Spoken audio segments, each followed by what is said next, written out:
বয়স ১৩১ হলেও নিয়মিত তারাবির নামাজ ও রোজা রাখেন সুফিয়া বেগম। এই বয়সে এসেও রোজার দিনগুলোতে কোনো ক্লান্তি অনুভব করেন না তিনি। পুরোপুরি সুস্থ জীবনযাপন করছেন মুন্সিগঞ্জের সুফিয়া।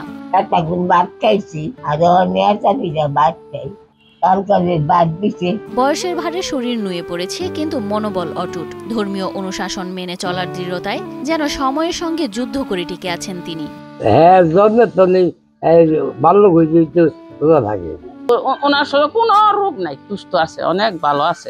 আহে বড়ই টোকায় দোয়ারও যায়, এখনো বহে অন্য বহে, মাইয়ার বাড়ি যায়, বড় পুতের বাড়ি যায়। সুফিয়ার স্বামী মারা গেছেন প্রায় ৬ দশক আগে। তার ২ ছেলের মধ্যে একজনের বয়স ৯১ বছর, আর জীবিত ৫ মেয়ের মধ্যে একজনের বয়স ৮৫ বছর। ৬ মেয়ে জামাইয়ের সবাই চলে গেছেন না ফেরার দেশে, কিন্তু শত বছরেরও বেশি পথ পেরিয়ে এখনো সুফিয়া বেগম সুস্থ দেহে বেঁচে আছেন, যা সবার কাছে এক বিস্ময়কর বিষয়।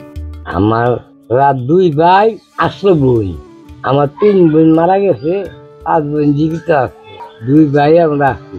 আমার মা, আমার বড় ছেলে, আমার নাম হোসেন দরদার, আমার বড় ছেলের লোকে খায়। ১৩১ বছর বয়সী সুফিয়া বাংলাদেশের প্রবীণতম ব্যক্তিদের একজন। গত রমজানে তার ভিডিও সামাজিক মাধ্যমে ছড়িয়ে পড়লে তিনি দেশ জুড়ে পরিচিত হয়ে ওঠেন। খায় অল্প অল্প, রাতে ১ পা ১.৫ পা দুধ দেয়, হেরি দেয়া ভাত খায় না, ভাত খাইলে খায়, না খাইলে দুধ পিয়া খায়। প্রশাসনের প্রতিশ্রুতি কিন্তু বাস্তবায়ন শূন্য। সামাজিক মাধ্যমে ভাইরাল হওয়ার পর প্রশাসন থেকে তাকে বয়স্ক ভাতা দেওয়ার আশ্বাস দেওয়া হয়েছিল। দেশের প্রায় সব গণমাধ্যমেই তার জীবন সংগ্রামের গল্প প্রচার হয়, কিন্তু ১ বছর পার হলেও সেই প্রতিশ্রুতি বাস্তবায়িত হয়নি। স্বজন ও স্থানীয়দের অভিযোগ, যিনি বয়সের সর্বোচ্চ সীমা পেরিয়েও টিকে আছেন, তিনি কেন সরকারি সেবা থেকে বঞ্চিত।